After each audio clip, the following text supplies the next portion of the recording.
Networking. The word alone can strike fear into the heart of even the most determined entrepreneur. Networking sounds vague and time-consuming. Who should I network with? How will I know if I've done enough? What is networking anyway? If you can relate, then this episode is for you. This is the first in a 3-part series on networking for introverts. We're gonna cover systems, places, and conversations. To put together this series, I asked for your help, and I got lots of wonderful contributions, both from introverts and from relationship experts. Check out all the contributors in the show notes. We're starting out our series with systems because I think networking can feel endless, and it doesn't have to be. It's absolutely possible to get clarity on how, who, when to network, and to have a structure that suits your goals. I'm excited to hear how this series informs your own networking. I'm Lex Roman, and this is the Low Energy Leads Show.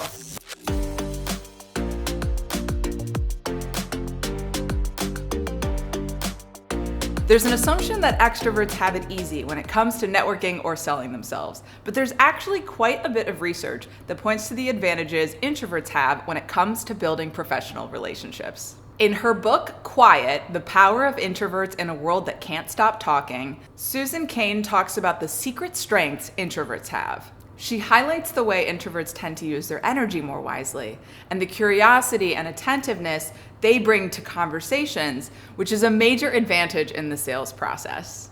Professor Steve W. Martin researches top sales strategies. He wrote about his research on the 7 personality traits of top salespeople in the Harvard Business Review. He found that salespeople in the top 90% demonstrate traits of modesty and humility, and that gregariousness, which is commonly associated with extroversion, had a negative correlation with sales success. I identify as an ambivert. Ambiverts share traits with both introverts and extroverts, and according to Wharton professor Adam Grant, about 2/3 of us are really ambiverts, falling somewhere on the continuum between introversion and extroversion. We fare pretty well in a professional context too, because as Grant shares in his 2012 report, we use a wider repertoire of behavioral options to find the appropriate balance between selling and serving. Things are looking up for the introverts, aren't they? Well, I've got more great news for you. Leveraging networking doesn't have to mean shaking hands, kissing babies, and taking home business cards. In fact, you are more likely to get value from networking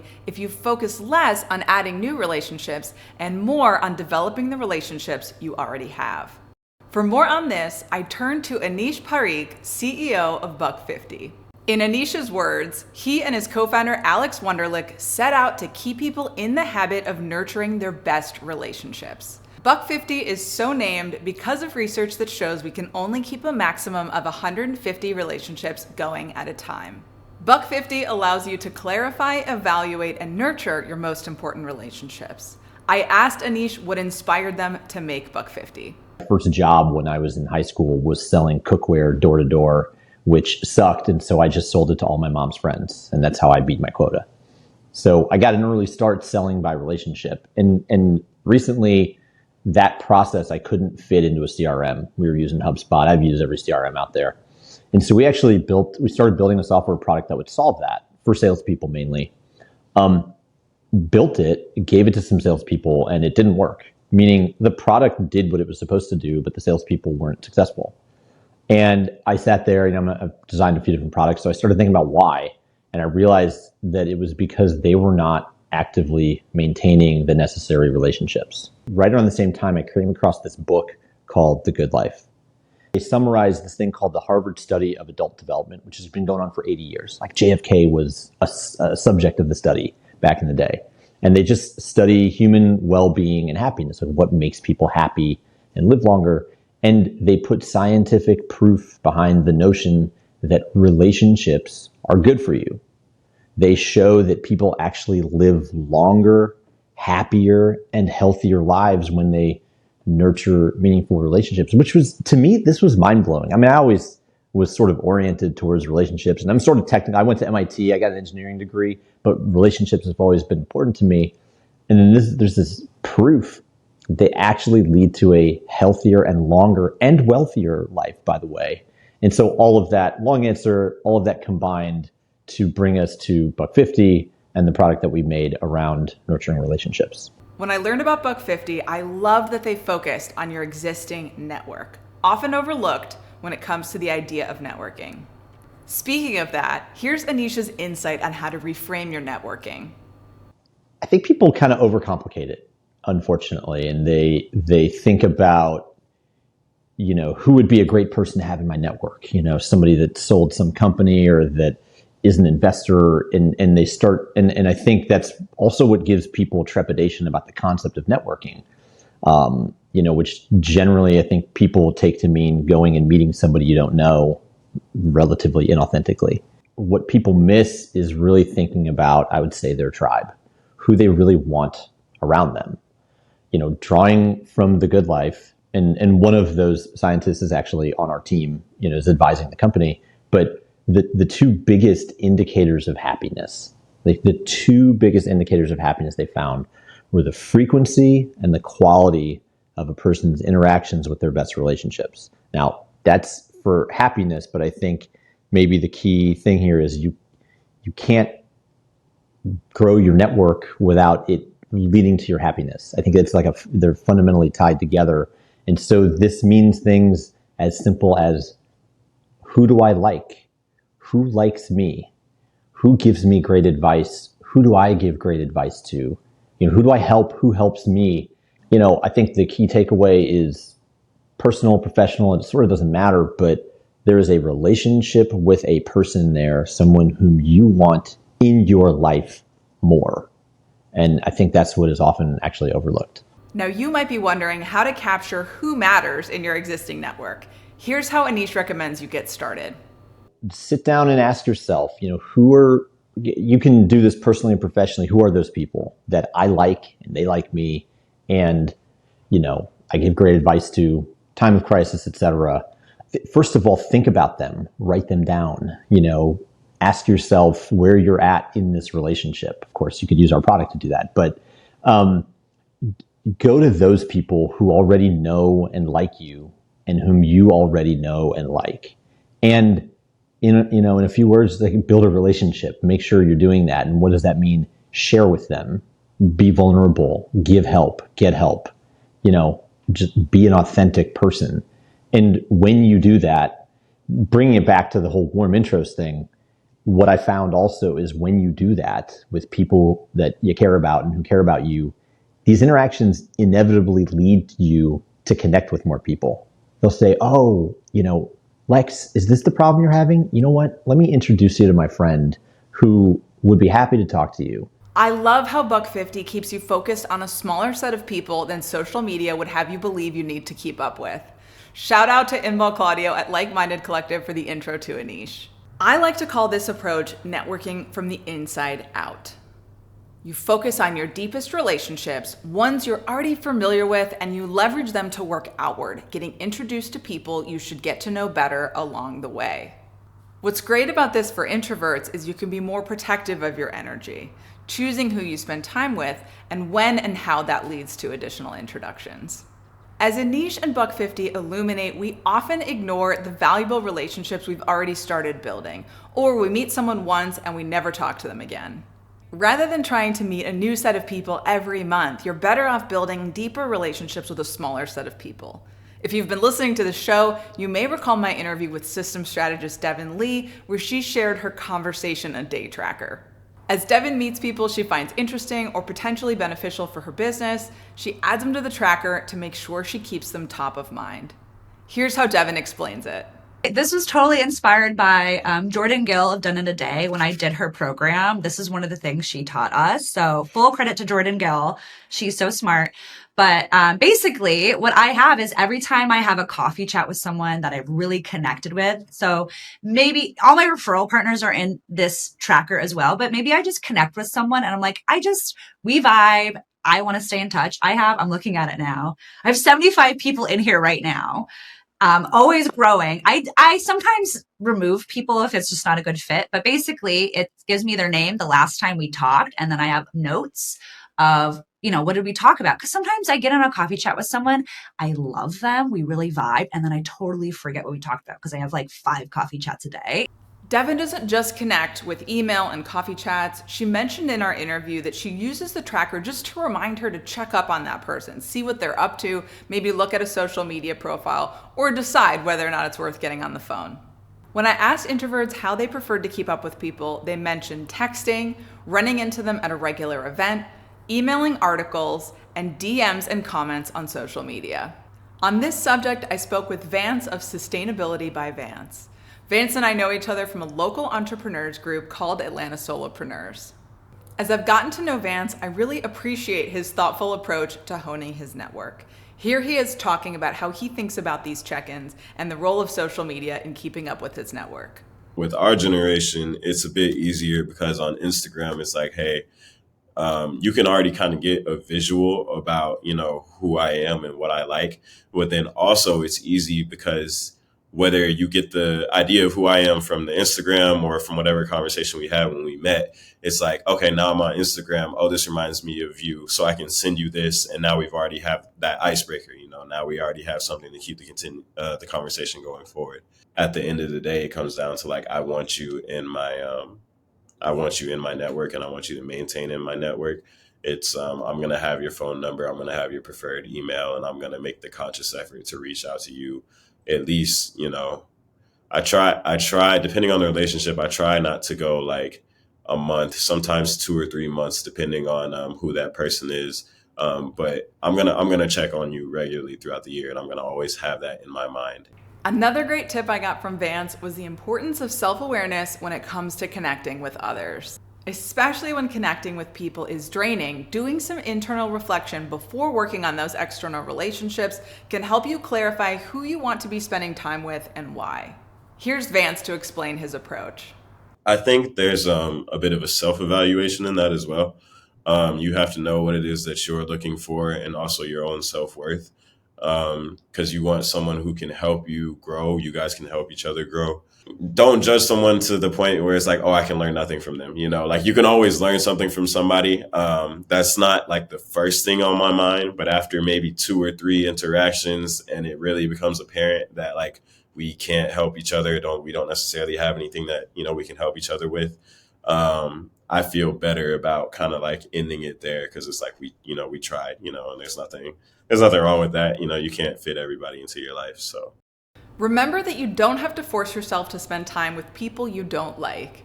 Even extroverts find that to be an energy drain. And it's okay to go at your own pace when it comes to figuring out who you want to spend time getting to know.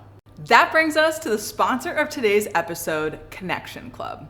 If you want to cultivate more friendship and community in your life, you should definitely check out Connection Club, run by Kat Vellos. Kat Vellos is the author of the book, We Should Get Together, The Secret to Cultivating Better Friendships. Connection Club is Kat's membership community that will help you achieve your connection goals. Members have a wide variety of goals, like adding more novelty to how they spend time with friends, creating gatherings, and leading and running clubs. If you've been frustrated by how hard it is to make and maintain friendships in adulthood, join Connection Club today. Learn more at weshouldgettogether.com. I asked for advice on how to approach networking in a community I'm a part of called Like-Minded Collective, and conversion copywriter Val Casola shared how she paces out her networking. Val said, I give myself an achievable for me goal. If I am doing in-person networking, that might look like saying hi to 5 new people and being okay with that. For online, it might be connect with 1 potential power partner. Giving myself expectations has helped me maintain my energy and also be satisfied with my effort. Setting goals for your networking is important because you might be setting the bar too high, especially if you're going to a big event. I loved Val's recommendation for creating a doable expectation that makes sense for you. Focusing on developing one high-value relationship you'll want to maintain is a way better return for your effort than walking away with a pile of business cards. Chris Melvin echoed Val's sentiments. Chris is a multimedia creative based in Edinburgh, Scotland. Chris underscored a topic I've heard many times from introverts, the importance of conserving energy. Chris recommended introverts recognize your own social battery levels. If you're running low, that's okay. Sometimes showing up is enough. Sometimes a quick convo with a I'll follow up with more info is enough. I really appreciated Chris's rec because as the world gets more hectic, many of us are short on time and energy. It's quite relatable and now even more socially acceptable to indicate that you'd like to connect back another time when your energy is restored and you can be fully present. People are more aware than ever of different personality types, chronic conditions, disabilities, and neurodivergent thinkers. If the person is someone you actually want to get to know, they'll offer you the grace of reconvening when you get your energy back. Networking might feel lonely, but it doesn't happen alone. One strategy I heard from introverted entrepreneurs was to get external input and direction. Many motivated introverts I know seem to feel a lot of pressure to drive relationships forward by themselves, often wondering whether or not that's welcomed and feeling unsure about what to say. Kat Vellos is a connection catalyst and widely sought after expert on platonic relationships. She's the author of the book, We Should Get Together, The Secret to Cultivating Better Friendships. Kat's business involves speaking and facilitation, and she's become extremely mindful in her social interactions. She suggested if you're not sure what kind of relationship someone wants with you, asking them can help clarify. Kat explained one approach she used in conversation with Brendan Jarvis on the Brave UX podcast earlier this year. I was working on the book and in my own life thinking a lot about how to have better friendships and how to have more clarity and connection. And it was the start of a new year. And so I decided to be really clear with the people in my friend and acquaintance network about my hopes of having closer friendships with them. And so I made a little short list of the people that I wanted to reach out to. And then I'm such a nerd. I made a survey. I'm like, for the UX people out there, maybe you're going to feel me. I won't feel like such a weirdo, but I legit made a survey. I was like, hello and welcome to the new year. One of my goals this year is to have closer friendships. And all of you are receiving this email because I love our friendship and I would love to have a closer friendship with you. I would love to hear about what would make that feel really good for you and what you're open and available for. And I will also share what I am open and available for. So I shared this really broad range of here's all the times I'm available. Here's the kinds of things I would love to do. Tell me about you. And they could fill out this little 3-question survey that was sort of how do you feel about the amount of time we spend together? Is it not enough, just right, or too much? What kinds of things would you like to do together? The kinds of things we've been doing or a bunch of new things or stuff we've never done before, And then kind of just an open-ended field. How do you feel about this? And it was pretty lightweight. Don't send somebody a 25-question survey. But the idea is to really understand, to not guess or assume what somebody else thinks, but to actually ask them. And it was really illuminating because what I found out was one of my friends that I wanted to spend more time with told me that she felt that we actually spent the right amount of time together. So she wasn't saying anything's wrong, but she was just saying no, I think this is the right amount. And ironically, she had asked a different friend that same question that she wanted to spend more time with, and they hung out even less than we did. And that person told her that they felt like that was the right amount of time. So they had a little bit, and that friend felt like it was enough. And me and her had a little bit more, and I wanted more, and she felt like that was enough. So it's you got to be humble, try not to get your feelings hurt. The goal is clarity. The goal is to learn. I linked their full interview in the show notes. It's full of specific examples you'll find insightful in your own relationship building. Now, you may not be as structured about it as Kat was, but the premise of aligning expectations can be applied in more than one way. Another approach to this is to encourage people to come to you. This works really well if you're a content creator of any type. If you have a newsletter, a podcast, a blog, a YouTube, a social media channel, you can plant seeds that get people to reach out to you. I asked about this in the Design Creator Slack, and freelance product designer and design newsletter writer Kristen Au offered her strategy here.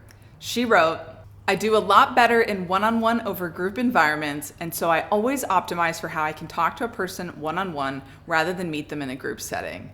I put out a lot of breadcrumbs for folks to find their way to me. Kristen said some of these methods included encouraging DMs, putting out proactive Calendly links so people could book chats, and having profiles on relevant industry platforms. Kristen also features the people in her network, in her newsletter, and in her social media, allowing her to somewhat passively reach that person's connections and network. A brilliant way to extend your reach without having to talk to every person one-on-one. The common thread between Kat and Kristen's approaches is that they are balancing out the effort a bit across both parties. Rather than putting networking entirely on your shoulders, you open up conversations and channels for your connections to be a more even exchange. Now, maybe you feel like you don't yet have some of those great relationships you want to strengthen and deepen over time, and you're looking for more tangible guidance on how to make your approach to meeting new people more authentic and longer lasting. If that sounds like you, I recommend checking out Josh Spector's Relationship Builder Skill Session. Josh specializes in helping creatives grow their audience. I'm a big fan of his newsletter and his podcast. Josh heard so many questions from his audience about how to build your network that he put together 21 strategies for finding the right people in your niche. It's truly a step-by-step guide of how to approach networking, so if you find you're striking out a lot about where to put your network building energy, go get yourself a copy of Josh's system. Reframing your networking to focus on the relationships you do have rather than the ones you don't have allows you to be more strategic with your energy. And as you develop your relationships, you decide who stays and who goes, and how those parlay into the next person who's worth your effort to meet. I highly recommend checking out all of the wonderful contributors to today's episode. There's so much more to learn from them. I've linked them all in the show notes. Our next episode in the series will focus on places you can network, and the episode after that will focus on conversations. You can still share your tips on networking for introverts. Head over to lowenergyleads.com and click on the top banner for all the instructions. If we've never met before, I'm Lex Roman. I empower creative entrepreneurs to make smarter marketing bets. I do that through this show and through my membership, Growth Trackers. Get on the Low Energy Leads newsletter to get my weekly advice on booking clients with less energy. If you liked this episode, you might also like the one I did on how to get clients with a small audience. It's a major misconception that you need a giant audience in order to get clients, and in this episode, I break down 3 approaches you can use to leverage a small audience in order to get client work and stay busy all year. Until next time, keep that energy low until you know the value will be high.